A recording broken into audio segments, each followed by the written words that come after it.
rapid fire reviews for the Chorus of Dragons series by Jenn Lyons, which is one of my favorite series of all time. You can see with 5 different books. The first book being The Ruin of Kings. I love this series so much. I think it is a political epic fantasy series that is at its core character driven, but also as you get more familiar with the world and the characters becomes so fast and intricate. We follow at the beginning of the story Kieran. We start off this series as he is imprisoned, about to be executed. His jailer comes to him and goads him into telling his story to someone as he hasn't seen anyone in a while and he's about to be killed. When he does start off his story and talk about himself, the jailer says, no, that's not where you should start. Actually, you should start a few years previously. And this is what happened. And so the interesting thing about this book is that you instantly start by getting this backstory of Kieran, but from 2 different perspectives. And those 2 different perspectives could not have a different voice, as Kieran's jailer has very strong opinions about him,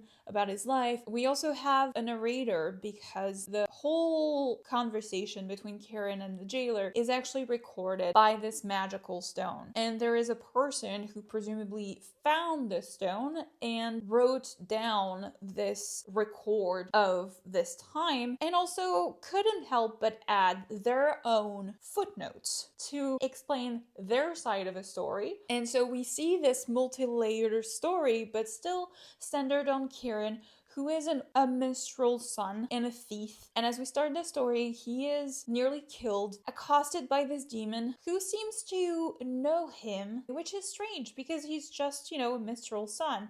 But actually, he's not. He is the forgotten son of a noble family. Kieran is just swept up in this political intrigue inside this noble family that is basically ignoring him most of the time or outright abusing him when they don't. And he has no choice but to try and survive day by day. But the very concerning thing is that there is a prophecy about Kieran that he might be the one to not save the world, but actually destroy it. It is, at its core, a queer fantasy that is character driven, so emotional, so plot intricate, and so interesting that I still think about it and I will probably reread a few times.